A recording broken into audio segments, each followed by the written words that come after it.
ಈ ಹೇಳಿಕೆಯ ಬೆನ್ನಲ್ಲೇ ಇವತ್ತು ಸಂಜೆ ಸಚಿವ ಕೃಷ್ಣ ಬೈರೇಗೌಡ ಅವರು ಸುದ್ದಿಗೋಷ್ಠಿಯನ್ನು ಕರೆದು ಸುಳ್ಳು ಹೇಳೋದನ್ನು ನಿಲ್ಲಿಸಿ ಆಣೆ ಪ್ರಮಾಣ ಮಾಡಿ ಅಂತ ಸವಾಲನ್ನು ಎಸೆದಿದ್ದಾರೆ. ವಿಧಾನಸೌಧದ ಗಾಂಧಿ ಪ್ರತಿಮೆ ಬಳಿ ಪ್ರಮಾಣ ಮಾಡಿ, ನಾವು ಲೇಟಾಗಿ ಕೊಟ್ಟಿದ್ದೀವಿ ಬರ ಪರಿಹಾರದ ವಿಚಾರವಾಗಿ. ಅಮಿತ್ ಶಾ ಅವರಿಗೆ ಕೃಷ್ಣ ಬೈರೇಗೌಡ ಅವರು ಓಪನ್ ಚಾಲೆಂಜ್ ಅನ್ನ ಮಾಡಿದ್ದಾರೆ. ಬನ್ನಿ ಗಾಂಧಿ ಪ್ರತಿಮೆ ಮೇಲೆ ಪ್ರಮಾಣ ಮಾಡಿ ಮಾತಾಡೋಣ. ನಾವು ಕೇಂದ್ರಕ್ಕೆ ಎಲ್ಲಾ ದಾಖಲೆಗಳನ್ನು ಕೊಟ್ಟಿದ್ದೀವಿ, ಓಪನ್ ಡಿಬೇಟ್ಗೆ ನಾವು ರೆಡಿ ಅಂತ ಸವಾಲನ್ನ ಕೂಡ ಹಾಕಿದ್ದಾರೆ ಕೃಷ್ಣ ಬೈರೇಗೌಡ ಅವರು. ಕೇಳಿ. ಸುಳ್ಳು ಹೇಳ್ತಾ ಇರ್ತಕ್ಕಂಥದ್ದು ಕರ್ನಾಟಕದ ಜನಗಳಿಗೆ ಮಾಡ್ತಾ ಇರ್ತಕ್ಕಂಥ ಮೋಸ. ನಾನು ಇವತ್ತು ನೇರವಾಗಿ ಮಾನ್ಯ ಗೃಹ ಸಚಿವರಿಗೆ ಸವಾಲಾಗ್ತಾ ಇದ್ದೇನೆ.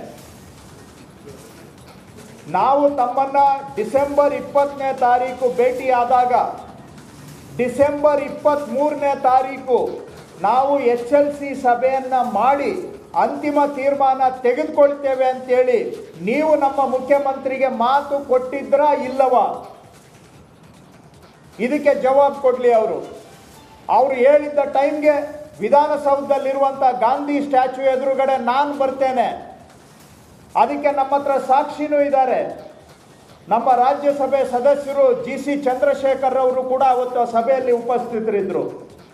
ಆವತ್ತಿನ ದಿನದ ಮತ್ತೊಬ್ಬ ರಾಜ್ಯಸಭಾ ಸದಸ್ಯರು ಶ್ರೀ ಹನುಮಂತಯ್ಯ ಅವರು ಕೂಡ ಆ ಸಭೆಯಲ್ಲಿ ಇದ್ದರು. ಆವತ್ತು ಮಾನ್ಯ ಗೃಹ ಸಚಿವರು ಮುಖ್ಯಮಂತ್ರಿಗಳು ಭೇಟಿ ಮಾಡಿದಾಗ ಮುಖ್ಯಮಂತ್ರಿಗಳಿಗೆ ಮಾತು ಕೊಟ್ಟಿದ್ರು, ಡಿಸೆಂಬರ್ 23ನೇ ತಾರೀಕು ನಾವು ಸಭೆಯನ್ನು ಸೇರಿ ತೀರ್ಮಾನ ಮಾಡ್ತೇವೆ ಅನ್ನುವಂಥ ಮಾತನ್ನು ಕೊಟ್ಟಿದ್ರು. ನೀವು ಆ ಮಾತು ಕೊಟ್ಟಿದ್ರಾ ಇಲ್ವಾ ಅಂತೇಳಿ ಗಾಂಧಿ ಸ್ಟ್ಯಾಚ್ಯೂ ಎದುರುಗಡೆ ಬಂದು ಸತ್ಯ ಪ್ರಮಾಣ ಮಾಡಿ ಹೇಳಿ, ನಾವು ಬರ್ತೇವೆ, ನೀವು ಮಾತು ಕೊಟ್ಟಿದ್ರಾ ಇಲ್ವಾ ನಮಗೆ ರಾಜ್ಯದ ಪರವಾಗಿ ಮುಖ್ಯಮಂತ್ರಿಗಳು.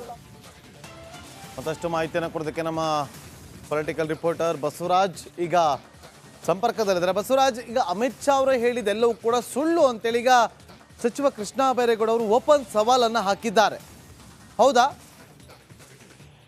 ಖಂಡಿತ ನಾಗೇಂದ್ರ ಬಾಬು, ಯಾಕಂದ್ರೆ ಎಲ್ಲವೂ ಕೂಡ ದಾಖಲೆಯಲ್ಲಿದ್ದಾವೆ. ಯಾಕಂದ್ರೆ ಸೆಪ್ಟೆಂಬರ್ 22ಕ್ಕೆ ರಾಜ್ಯ ಸರ್ಕಾರ ರಾಜ್ಯದಲ್ಲಿ ಬರಗಾಲ ಇದೆ ಅನ್ನುವಂಥದ್ದು ಘೋಷಣೆ ಮಾಡಿದೆ. ಕೇಂದ್ರ ಸರ್ಕಾರದ ನಾರ್ಮ್ಸ್ ಪ್ರಕಾರ ಅಕ್ಟೋಬರ್ 31ರವರೆಗೂ ಸಮಯ ಇತ್ತು. 1.5 ತಿಂಗಳು ಮುಂಚಿತವಾಗಿ ಕರ್ನಾಟಕದಲ್ಲಿ ಬರಗಾಲ ಇದೆ ಅನ್ನುವಂತ ಘೋಷಣೆ ಮಾಡಿದೆ.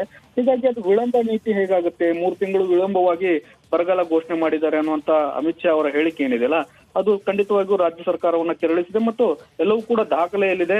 ಅಷ್ಟೇ ಅಲ್ಲದೆ ಎಲ್ಲವನ್ನೂ ಕೂಡ ಪರಿಶೀಲನೆ ಮಾಡೋಕೆ ಕೇಂದ್ರದ ಬರ ಅಧ್ಯಯನ ತಂಡವೂ ಕೂಡ ಬಂದಿತ್ತು.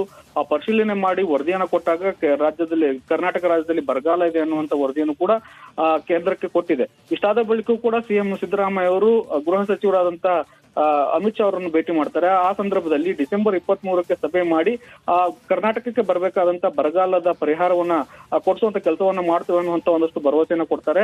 ಆ ಬಳಿಕ ಈ ಒಂದು ಸಭೆಯನ್ನ ಮಾಡುವುದನ್ನ ಅಮಿತ್ ಶಾ ಅವರು ಮರಿತಾರೆ ಅನ್ನುವಂತ ಮಾತನ್ನ CM ಸಿದ್ದರಾಮಯ್ಯ ಅವರು ಸೇರಿದಂತೆ ಕರ್ನಾಟಕ ಸರ್ಕಾರ ಕೂಡ ಹೇಳ್ತಾ ಇದೆ. ಹೀಗಾಗಿ ಇವತ್ತು ಏನು ಅಮಿತ್ ಶಾ ಅವರು ಹೇಳಿದಂತ ಹೇಳಿಕೆ ಏನಿದೆಯಲ್ಲ, 3 ತಿಂಗಳು ವಿಳಂಬವಾಗಿ ನಮಗೆ ಬರಗಾಲದ ದಾಖಲೆಗಳನ್ನ ಕೊಟ್ಟಿದ್ದಾರೆ ಅನ್ನುವಂತ ಮಾತನ್ನ ಇದನ್ನ ಖಂಡಿತವಾಗಿ ಕೂಡ ರಾಜ್ಯ ಸರ್ಕಾರ ಚಾಲೆಂಜ್ ಮಾಡುವ ಲೆಕ್ಕಾಚಾರದಲ್ಲಿ ಇದ್ದಂತೆ ಕಾಣಿಸ್ತಾ ಇದೆ. ಅಷ್ಟೇ ಅಲ್ಲದೆ ಈಗಾಗಲೇ ಸುಪ್ರೀಂ ಕೋರ್ಟ್ ನಲ್ಲಿ ಕೂಡ ಒಂದಷ್ಟು ರಾಜ್ಯಕ್ಕೆ ಬರಬೇಕಾದಂತ ಅನುದಾನಗಳ ವಿಚಾರವಾಗಿ ಕೇಸ್ ಕೂಡ ನಡೀತಾ ಇದೆ. ಮುಂದಿನ ವಾರ ಸುಪ್ರೀಂ ಕೋರ್ಟ್ ನಲ್ಲಿ ಕೇಸ್ ವಿಚಾರಣೆಗೆ ಬರುತ್ತೆ. ಆ ಸಂದರ್ಭದಲ್ಲಿ ನಾವು ಕೊಟ್ಟಂತ ದಾಖಲೆಗಳನ್ನ, ಕೇಂದ್ರಕ್ಕೆ ಕೊಟ್ಟಂತ ದಾಖಲೆಗಳನ್ನೆಲ್ಲವನ್ನೂ ಕೂಡ ಪ್ರೊಡ್ಯೂಸ್ ಮಾಡ್ತೇವೆ ಲಾಯರ್ ಮೂಲಕ ಅನ್ನುವಂತ ಮಾತನ್ನ ಕಂದಾಯ ಸಚಿವರಾದಂತಹ ಕೃಷ್ಣ ಬೈರೇಗೌಡ ಅವರು ಹೇಳ್ತಾ ಇರ್ತಕ್ಕಂಥದ್ದು. Nagendra Babu. Okay, thank you Basavaraj ನಿಮ್ಮೆಲ್ಲ ಮಾಹಿತಿಗಾಗಿ.